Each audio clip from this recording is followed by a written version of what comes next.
4시쯤에 경비업체에서 연락이 와서 이렇게 급히 와보니까 문은 뜯겨 있고 금고가 통째로 없어져 있더라고요. 100m를 11초에 달릴 정도로 빠른 발을 가진 범인 앞에 경비업체도 속수무책이었습니다. 그렇지 않은 경우는 시간도 걸린다고 말이죠. 경찰은 이런 식으로 피해를 입은 가게가 더 있을 것으로 보고 수사를 확대할 방침입니다. KBS 뉴스 한승현입니다. 매립지 감시원들이 뒷돈을 받고 불법 폐기물 매립을 눈감아줬습니다. 고양이한테 생선을 맡겼습니다. 송명희 기자입니다.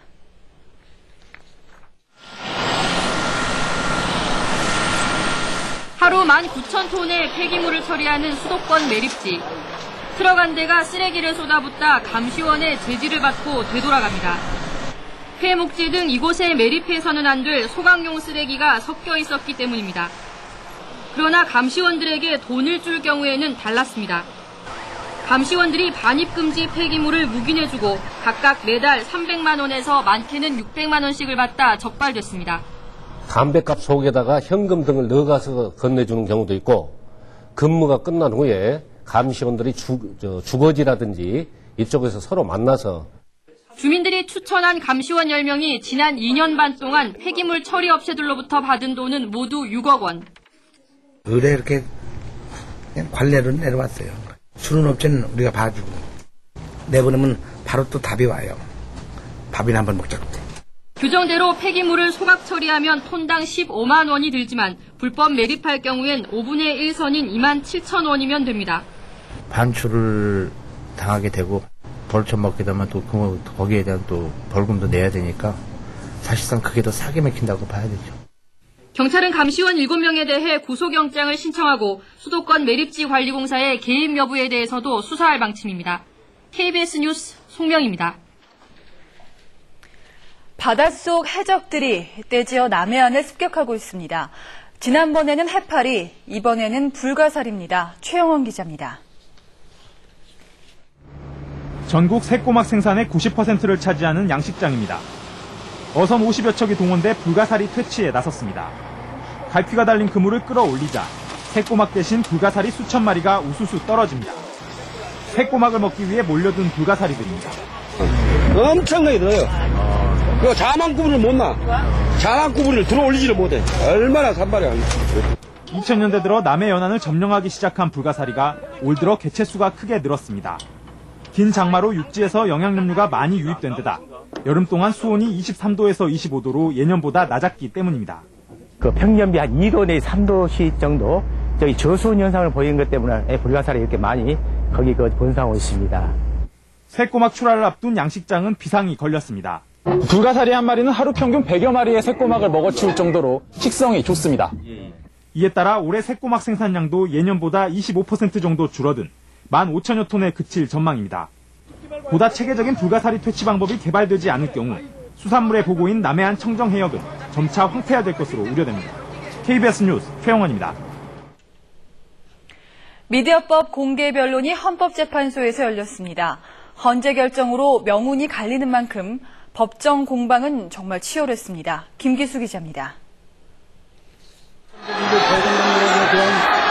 수정안을 가결됐음을 선포합니다.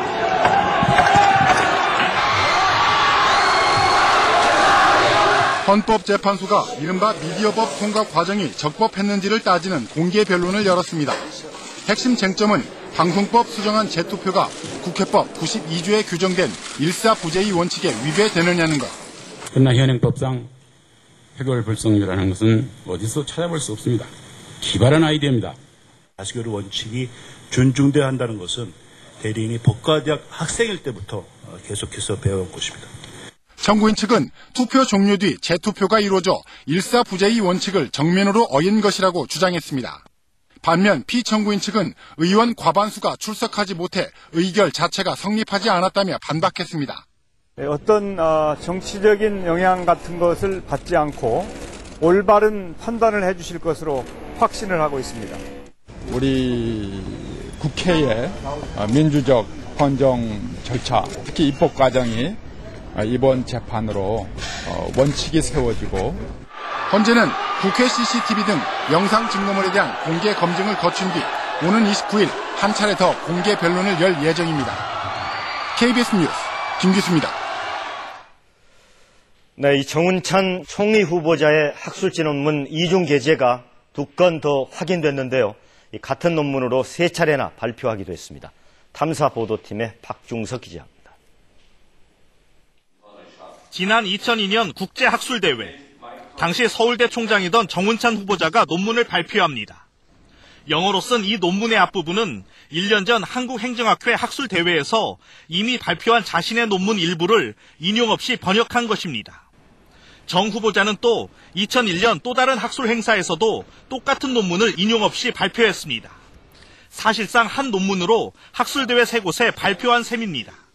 특강이나 그러한 글들이 경제 논문은 아니고 따라서 그게 정복 게재라고 생각해 본 적은 없다. 정 후보자가 지난 2002년 외국 학술지에 발표한 영문 논문. 이 논문은 1년 전 국내 학술지에 낸 영문 논문과 대부분 내용이 똑같습니다. 정 후보자의 또 다른 논문도 한글을 영어로 단순 번역한 것에 불과하지만 1984년과 89년 서로 다른 서울대 학술지에 인용 없이 이중 게재됐습니다. 현재 학계에서 엄격히 금지하고 있는 학술지 논문 이중 게재 건수는 정 후보자의 경우 3건으로 늘었습니다. KBS 뉴스 박중석입니다.